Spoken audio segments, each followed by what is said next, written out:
अभी Iran Israel war के बीच में इंडिया में एक क्लेम बहुत तेज़ी से वायरल हो रहा है। कहा जा रहा है कि अगर इस वॉर के दौरान ईरान समुंदर के नीचे वाले इंटरनेट केबल्स को टारगेट करता है तो उसका इम्पैक्ट इंडिया पर भी पड़ेगा और इंडिया का इंटरनेट पूरा बंद हो सकता है। सिंपल लैंग्वेज में मिथ ये है कि अगर वॉर के चक्कर में अंडर सी केबल्स कट होते हैं तो इंडिया का डिजिटल सिस्टम कोलैप्स हो जाएगा। अब इसको थोड़ा डिटेल में और लॉजिकली समझते हैं। सबसे पहली बात, ग्लोबल इंटरनेट किसी एक या दो केबल्स पर डिपेंड नहीं करता है। दुनिया भर में 500 से भी ज़्यादा under sea fibre optic cables हैं जो कॉन्टिनेंट्स को कनेक्ट करते हैं। इंडिया भी मल्टीपल इंटरनेशनल गेटवेज के थ्रू मिडल ईस्ट, यूरोप और एशिया से कनेक्टेड है।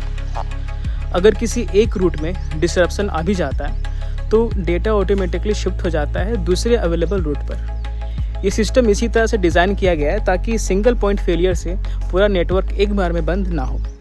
और दूसरी इंपॉर्टेंट बात यह है कि ये केबल्स एक ही जगह पर क्लस्टर नहीं होते। Arabian sea, red sea, bay of Bengal और इंडियन ओशन के अलग अलग रूट्स पर नेटवर्क्स स्प्रेड होते हैं। इसीलिए किसी एक रीजन में इश्यू आने का मतलब ग्लोबल या इंडिया लेवल का ब्लैकआउट नहीं होता है। मैक्सिमम क्या हो सकता है कि लेटेंसी बढ़ जाएगी या कुछ इंटरनेशनल सर्विसेज स्लो हो जाएंगी।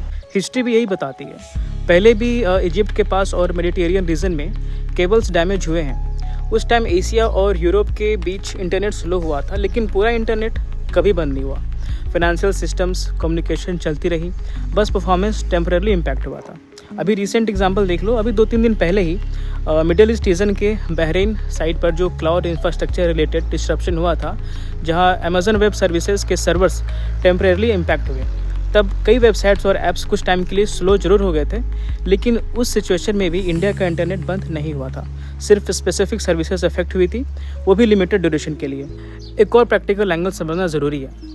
अंडर सी केबल्स को इंटेंशनली डैमेज करना टेक्निकली बहुत कॉम्प्लेक्स होता है। ये केबल्स हज़ारों मीटर गहरे और समुद्र के अंदर होते हैं, जिन्हें कट करने के लिए स्पेशलाइज्ड सबमरीन्स, इक्विपमेंट और प्रिसाइज लोकेशंस ट्रैकिंग चाहिए होती है।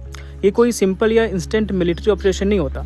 सबसे इम्पोर्टेंट लॉजिक ये है कि अगर ईरान जैसा कंट्री ऐसा स्टेप लेता है तो उसका खुद का internet, banking transaction, international communication और ऑयल ट्रेड सिस्टम भी इम्पैक्ट होंगे।